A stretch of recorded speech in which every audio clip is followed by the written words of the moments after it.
collectively, what can we do, especially, us male, if I have a friend who comes up to me, and because some of our listener could be in a position where they've been through such a traumatic event like this, but did not open up to anyone just yet.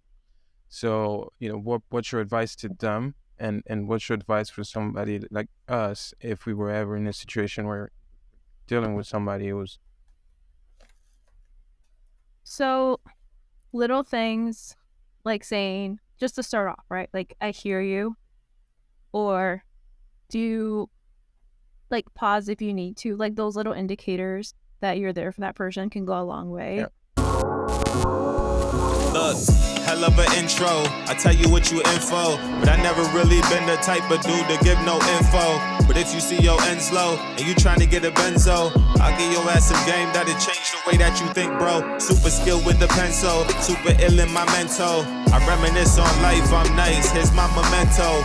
Get it through your tempo, I get on any tempo and give it all I got. I'm hot, I got like 10 flows, trying to live on the 10th floor, across from residentials that I own. My mind stayed grown, I used to think clothes, I really used to think hoes and what I do to get those. And then I switched it up, I'm only thinking potential.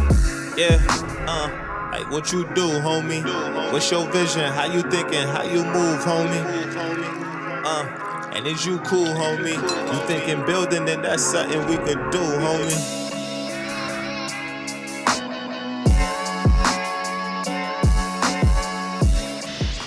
Welcome to the Walk and Grow podcast, everyone. It's Roney and Francis on the mic, and this is the one place where you get to empower your mind and transform your reality. And the best part is you get to do it with us.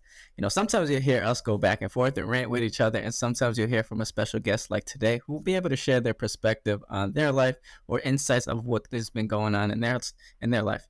But we want to be able to hear from you as well. So go ahead and make sure to DM us, email us, #GrowTogether, so we can go ahead and hear from you guys as well, so we can highlight you guys in whatever special story, insight, perspective that you have to share, whether it be about yourself or maybe it's actually about a story that you have to share.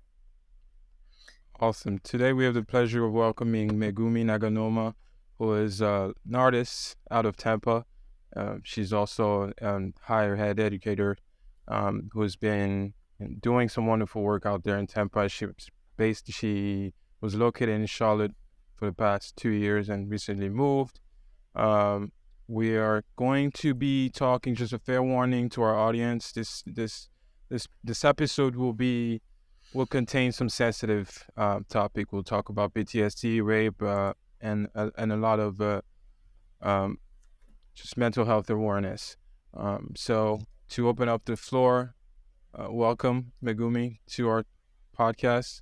I know this is your first podcast, so just treat it like you normally would treat a conversation with anybody. Allow our audience to get to know you a little bit more. So, who are you and what's your background? Yeah, so first off, hi. Thank you for having me. Excited for this opportunity. So I am a sculptor, dominantly. I have my master's in sculpture from SUNY New Paltz, and then actually did undergrad at Florida State University, Tallahassee. And that is where I started on this topic. I was 19. It was my last week of my freshman year, and I was sexually assaulted by somebody who I thought was my friend. So, as is the norm, I failed every final when that happens. It was a hard time. I changed a lot, like emotionally, and my personality became very nocturnal. But I didn't want what he did to me to dictate my life, as far as keeping me from opportunity or me achieving my goals. So my family actually wanted me to stay in South Florida, which is where I'm originally from. And I had scholarships at FSU. So I decided, I was like, no, like, I'm not going to let him take that from me too. So I spoke with some professors. They did help me come up with a plan to pass the courses as needed. And then I stayed kind of quiet for a year other than that. Until the first year anniversary, I was so angry that I started making art about it. So at this point, the first year anniversary would have been April 27th, 2014. So Yeah, because I was attacked 2013. So that kind of started my artwork. I made a few personal pieces that were just making me feel better without talking about it too much with people. And then it started growing and growing, and I realized people weren't understanding what I was trying to communicate, so I needed to start vocalizing. But at that point, I felt well enough to vocalize. And that body of work, like, that's my topic, that's my concept. I'm a concept artist, and that the idea comes before the piece. So I get an idea, I fixate, and then I come up with designs. And I went to grad school with that. My art has touched on statistics as a whole, with like numbers related to like rape victims or different demographics, to big cases in the media, to my own personal story.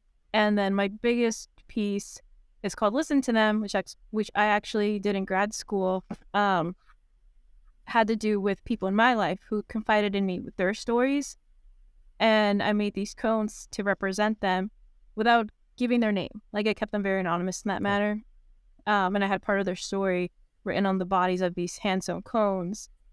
But I work with all kinds of materials, so video, drawing, embroidery with hair, fabrics, yarn, etc.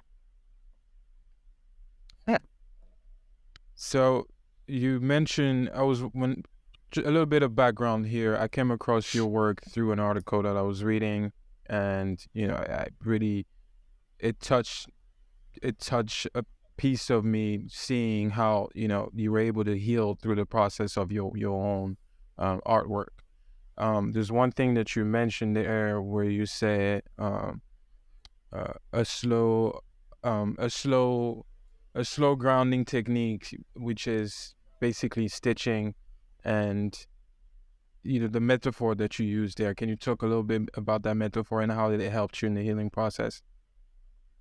Yeah, so my stone pieces are all hand sewn, and it's because when you're hand sewing, you don't have shortcuts. You have to go through the motion of putting thread through a needle, pushing that needle through the fabric and pulling it. And it's repetitive, and it's boring sometimes and tiring, but that's what recovery is with mental health. I have post-traumatic stress disorder after what happened to me. I'm lucky that it doesn't affect my day-to-day, but it's through these grounding techniques, and it took time for me to get here. So that's where hand sewing comes in. I use a lot of metaphors, and that's one that I have found a lot of healing from, because it was through that process of making my art that I got to this point. Did you have? I'm curious to hear. Go ahead, Francis. I was just gonna follow up in terms of the support system that you had around you from right after it happened, and just as you continue through the journey, because now you're also an advocate for the cause. How is that journey being navigated?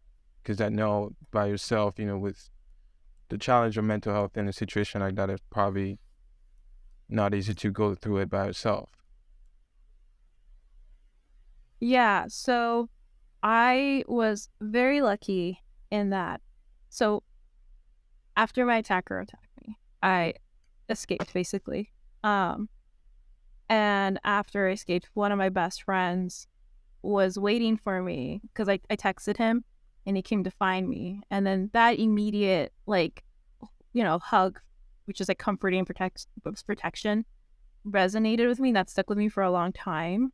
I told my family a few days after it happened, and they were supportive too, which I felt very lucky about as well, because I'm first generation, and sometimes parents raise you in an overprotective manner because they're so scared something could happen to you, all these things. So my parents have prepared me my entire life to take care of yourself, don't trust people. But this was a friend, supposed friend. But they immediately, believed me, and my dad pushed for me to see a specialist, a psychologist who had a specialist in this kind of trauma. My mom kept trying to talk about it with me, and along the way, with different family and friends, there were miscommunications and errors that sometimes hurt. but there was always, I at least always felt the right intention behind it, like what their intention was. And for me, it became a huge turning point when I had befriended this person from a university about 7 months after it happened to me. And they told me their story.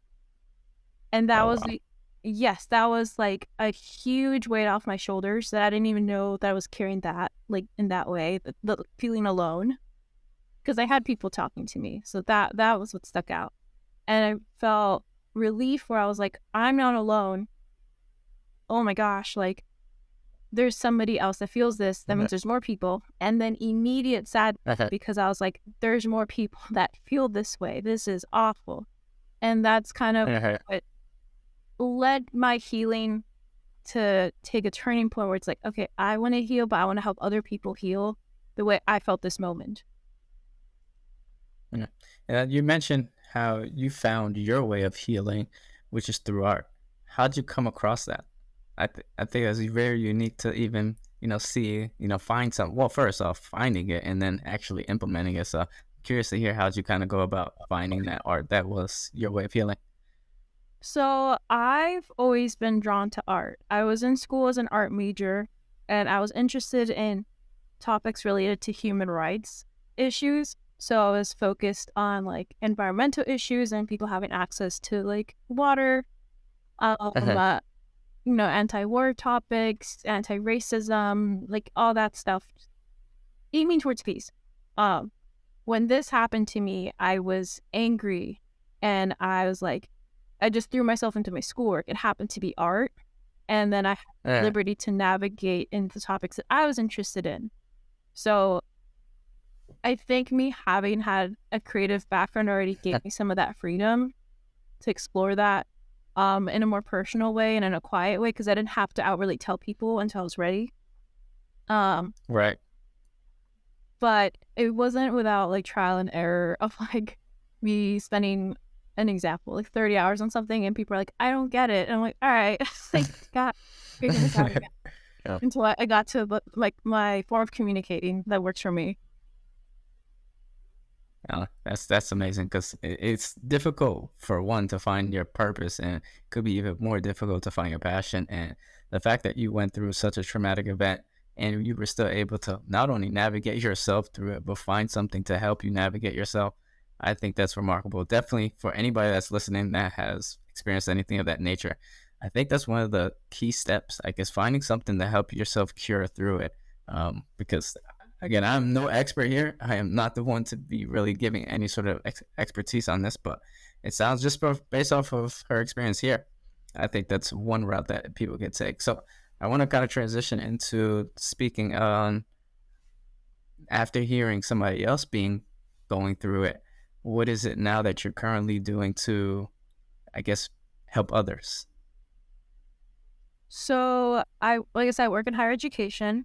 I don't talk to my students about my story. Like sometimes they look me up and they see my website, and then they'll ask me questions or things like that.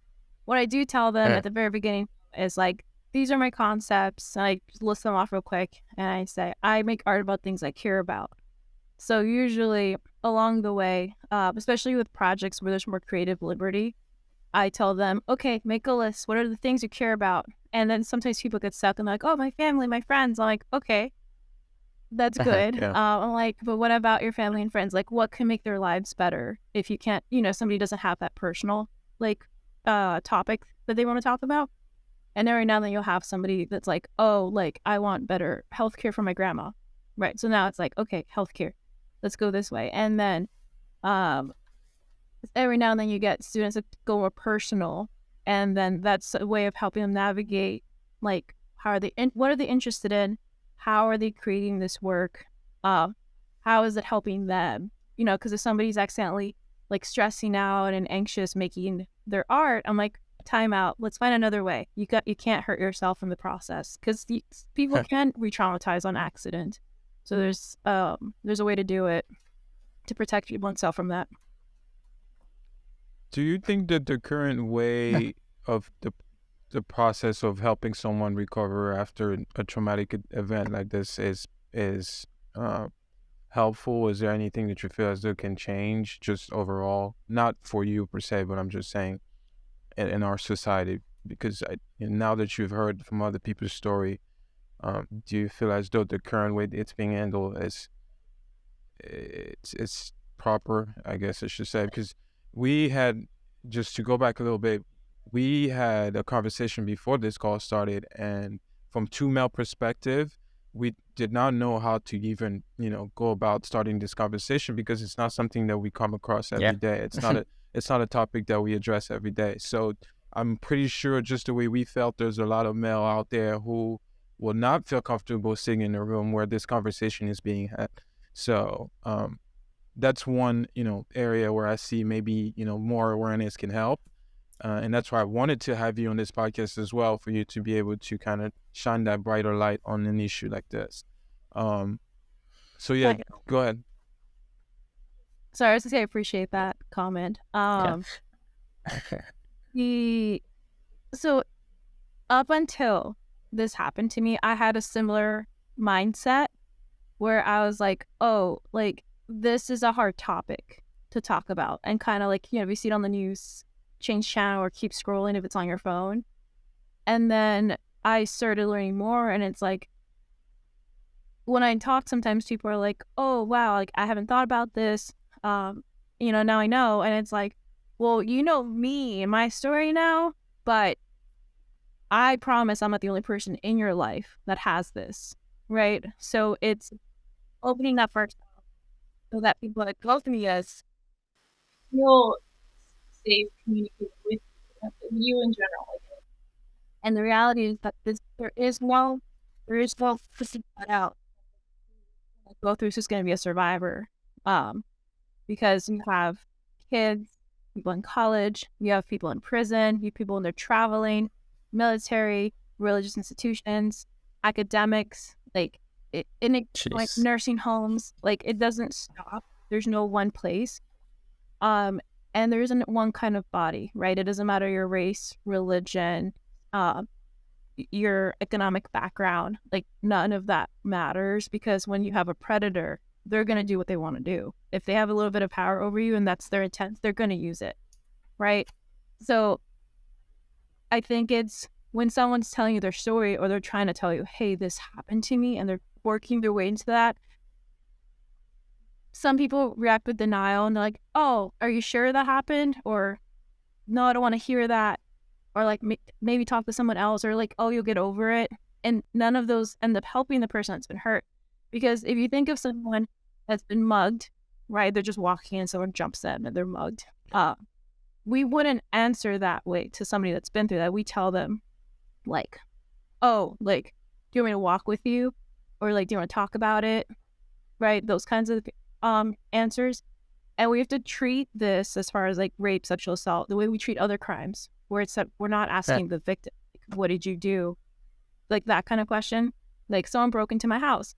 Somebody wouldn't say, well, like, who broke into it? Like, that's not the first question, right?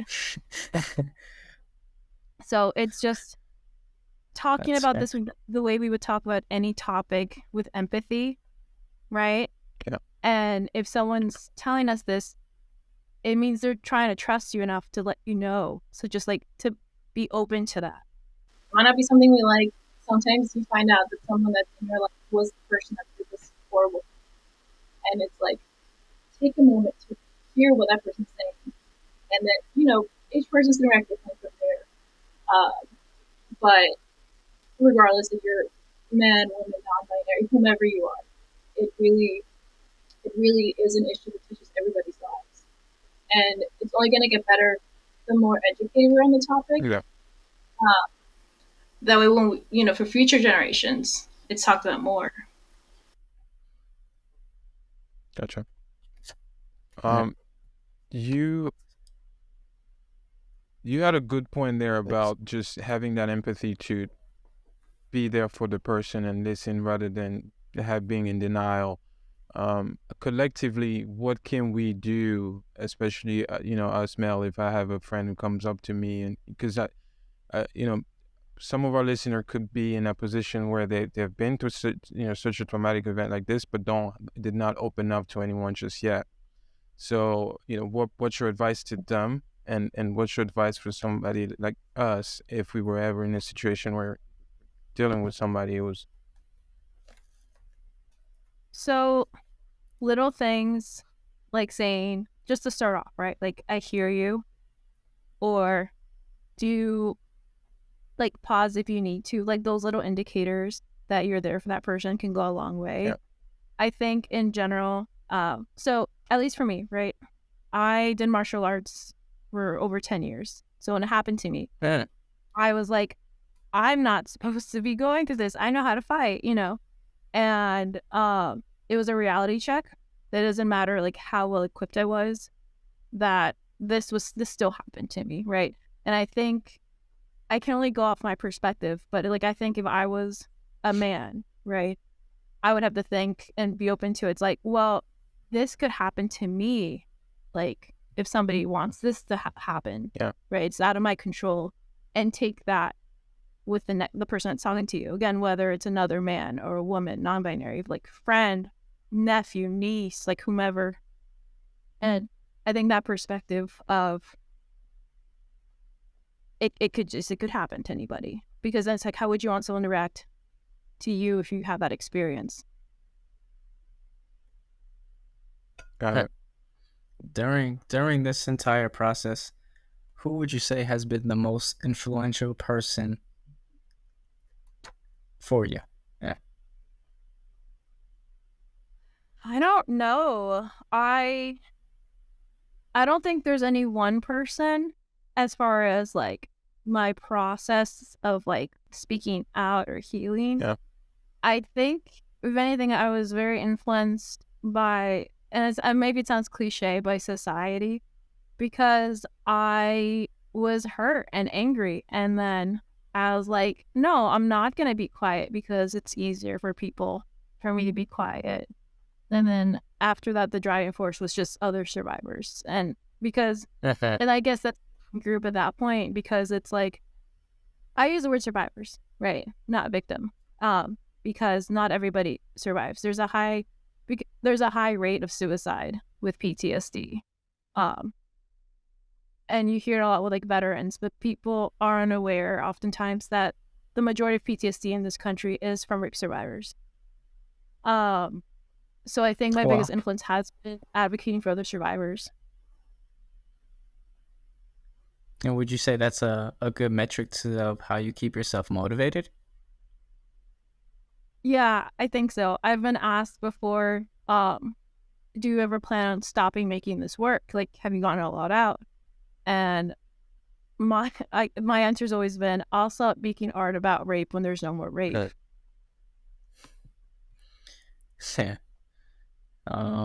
Yeah. I don't know. I don't know, Francis. What you think about that one? It's a battle in itself, but it speaks volume on your determination to continue to bring awareness to the cause, and that's something that I appreciate I will, I'm behind 100%. On your day-to-day now, beside the artwork, your job, what are some of the things that you're doing to maintain that mental health state and still keep a positive attitude towards life? So one thing that I started in grad school, because I went to New York, like I said, and I'm from Florida. I realized when I moved there and I didn't know anybody, new area, my PTSD like got a little louder again, my anxiety, depression, etc. So I always have sketchbooks because I'm always drawing, planning, but I had a blank one, a small one. So I started doodling, just little poems, jokes, cartoons of me.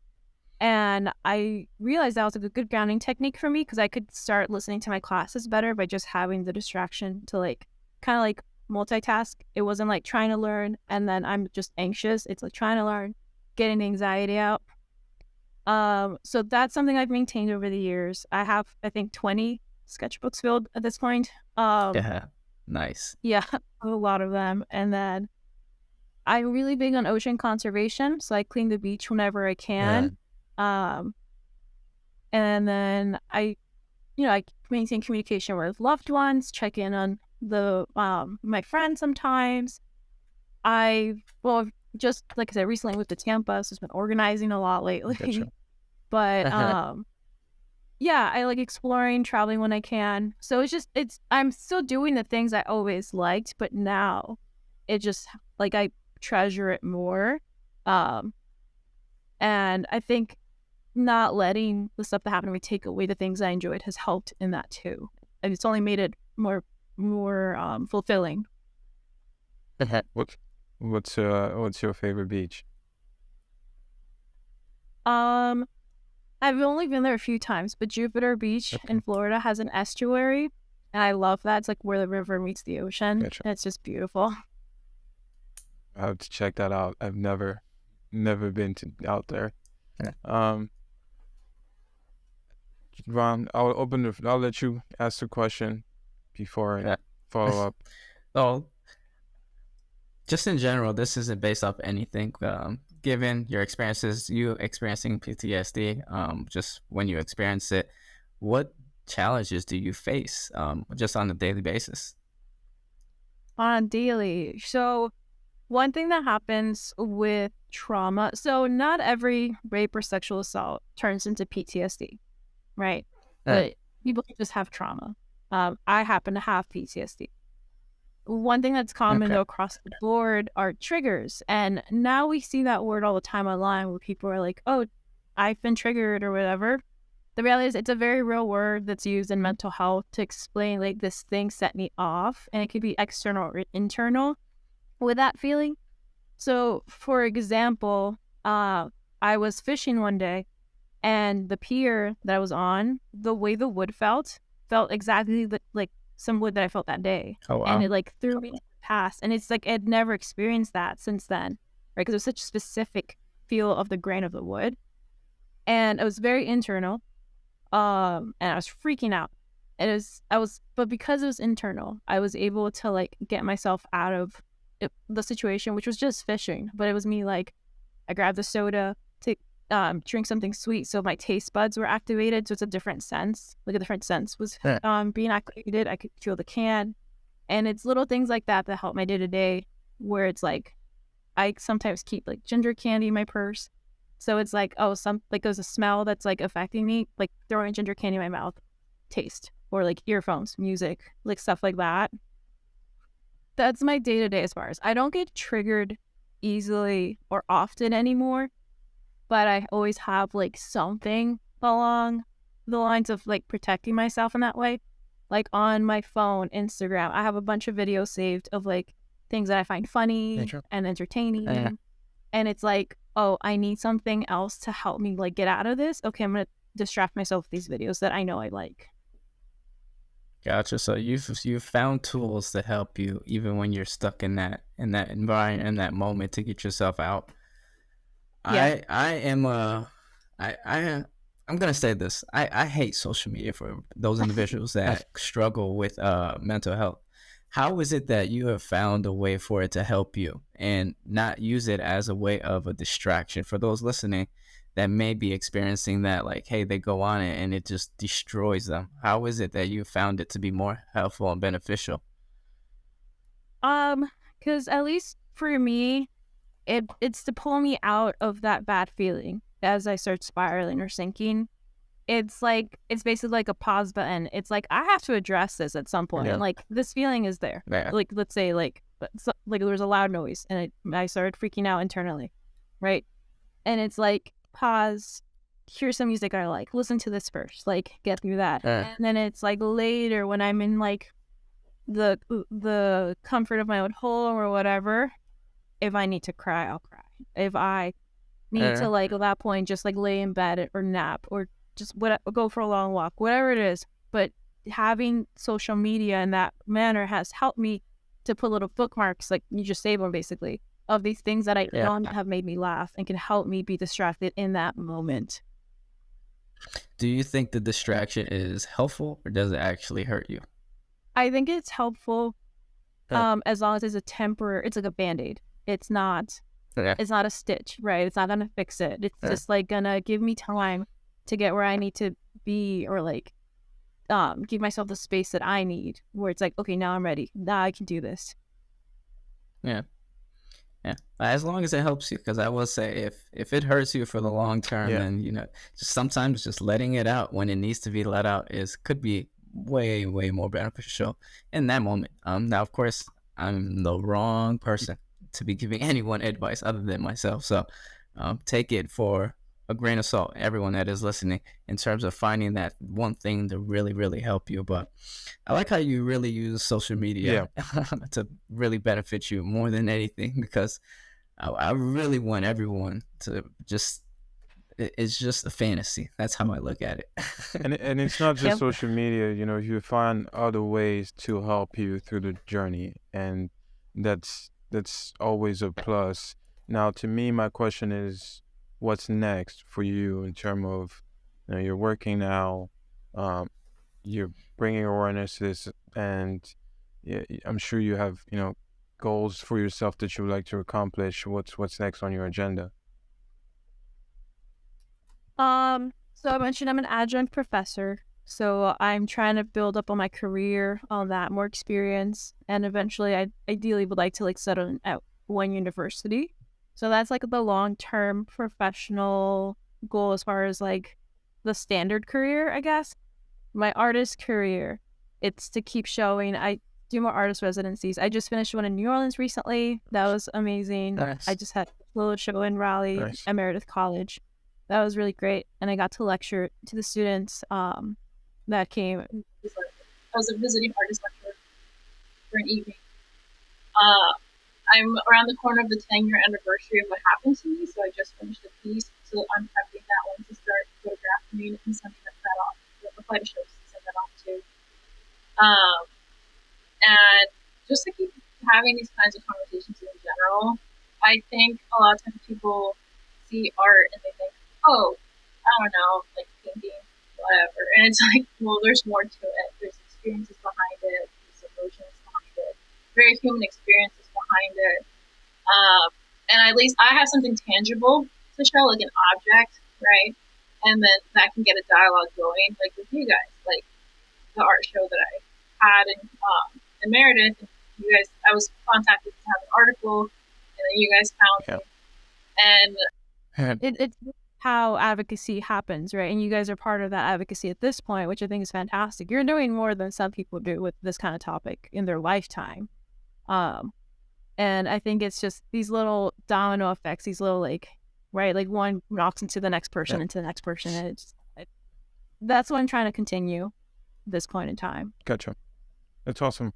I think for me, it's just being able to be comfortable having these conversations, because there are people out there who are going through a similar challenge, and it's like, if we don't talk about it, who's going to talk about it? It's opening that floor and allowing ourselves to heal through the process to get, we were all here to help each other in however way that is. I think we all have our mental health challenges in one way or another, and bringing that awareness is important. So I appreciate you coming on this podcast and sharing your message with us. Absolutely. I mean, I'll even chime in, because I feel like Francis is attacking me at this point. I'm not attacking because anybody. in the backstory, in the behind the scenes, I've been attacking him intentionally, because I didn't feel comfortable having this conversation. I'll be very transparent. It's, how do you have this conversation? That was really what I was always speaking of to Francis. Like, how do we have this conversation? How could we enable everyone to kind of bring awareness to this without triggering her, without having anybody else that's listening get triggered?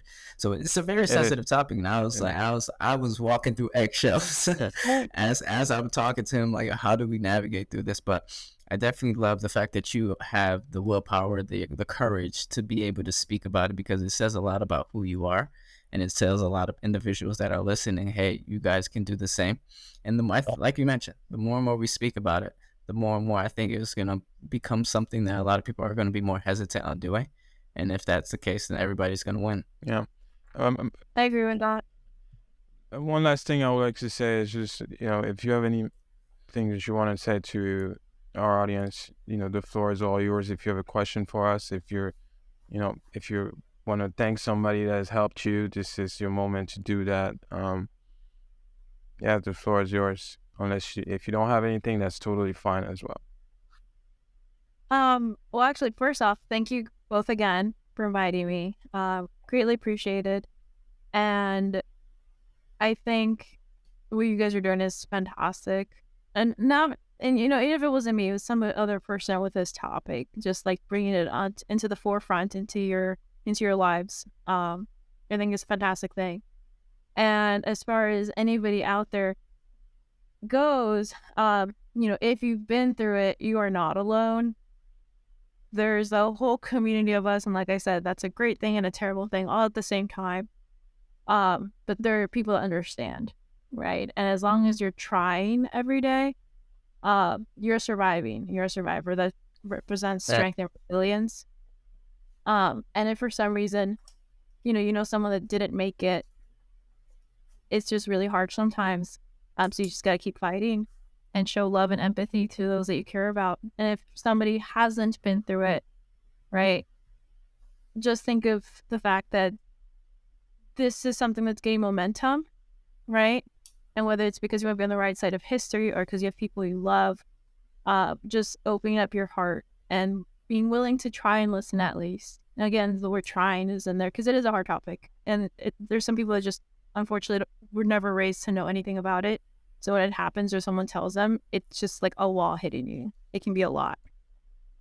And the one thing I think we'll have to keep in mind is what I said before. There isn't any one type of person this can affect.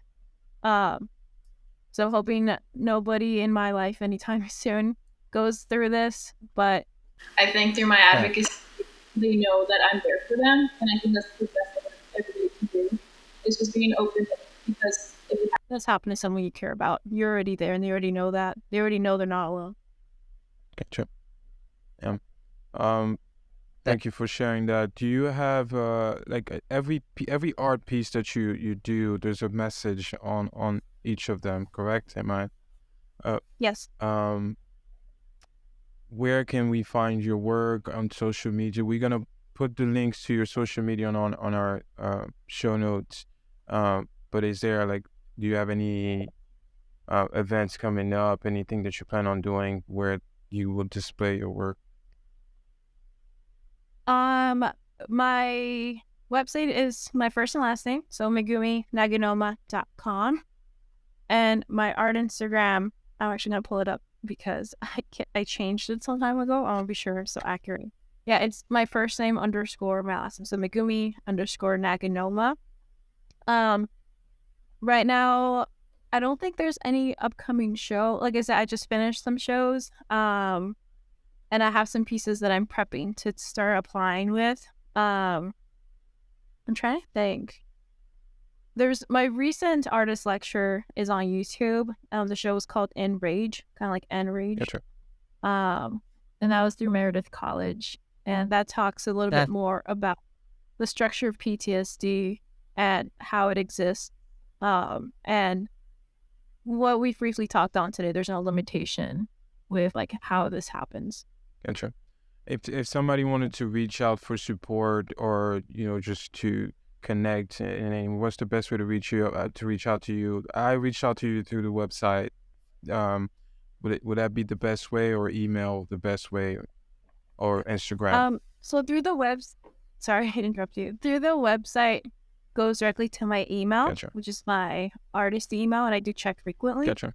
And then I do check my Instagram messages frequently. I've been reached both ways, for professional opportunities and for personal. If someone just needs someone, I'm always happy to talk to them. Cool. Awesome. Well, we appreciate you coming on the show. You answered all the questions that I had. You've enlightened me in ways that I did not know before. So thank you. And I hope this episode helps somebody else out there. So Ron, I'm gonna give you the floor to close out here. Yeah, absolutely. And so to close things out, There's one question I want to ask before we close it out, though, because you gave great advice to those individuals that are listening. But what about yourself? What would you say to your younger self today? Oh God. But I tell her she's really strong. Just, like you grow up thinking like, oh, I'm gonna go to school and get this job and get a house or whatever, right? Any version of life. And it's just been like a heartbeat up and down along the way. And I just tell myself to like, trust myself, trust my feelings, things, that I'm figuring it out and it's okay. Because in the middle of it happening, it feels like you're just like grasping at anything around you. And I think like if I were to talk to 19-year-old me, right? Like she wasn't sleeping, she was crying, she couldn't like think straight. I just tell her, I'm like, the feelings you're feeling, go through them. Don't block them away. Like don't bottle them up, but you're gonna be okay, right? And you're gonna do some pretty cool stuff, which I to put very simply. And I think it's that thing when like after anybody's been through something, when you're over that hill or on the other side of that obstacle, you can look back and be like, that wasn't fun, but I did that. Yeah, Gotcha. Yeah, Awesome. Now this one here is the very last question. Yeah. It's one that gets all of our guests thinking. So if you take a pause, we don't take it personal. It's fine. Take your time with it. In your personal opinion, what do you think is the number one thing holding people back from reaching their full potential? I think I don't know if it's the one, but one of the ones is caring too much about what other people think. Because I have loved ones telling me, are you sure you want to talk about this? Like they might look at you differently. And I had multiple people in my ear saying that to me, and I was like, I don't care. Like, I'm angry. I can't go to the police with this because of my situation specifically. There's no evidence and stuff. So I was like, I'm going to get justice in the most peaceful way that I can in my power, right? And I think that goes with a lot of things because sometimes people care too much about like, well, my friends think if I date this person, whatever. Well, people think if I take the risk in this career, whether it's business, creatives, whatever, right? And I think sometimes that holds people back.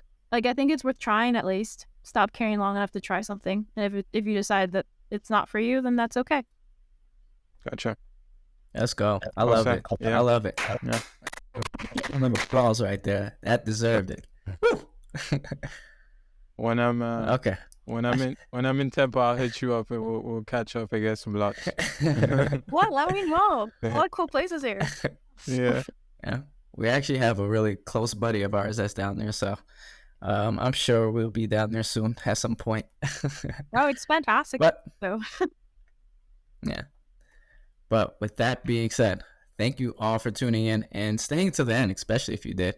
Regardless of where you're listening from, don't forget to show love. Don't forget to hit the like button, subscribe, hit the bell so you're notified, especially if you're watching on YouTube. But if you're not and you're just listening to our voices here, don't forget to leave us a review and let us know where your thoughts are because, everything that we preach over here is all about growing with us, unleashing your potential so that you can transform your reality. So till next time, keep on applying those education, perspectives, growth, and collaboration.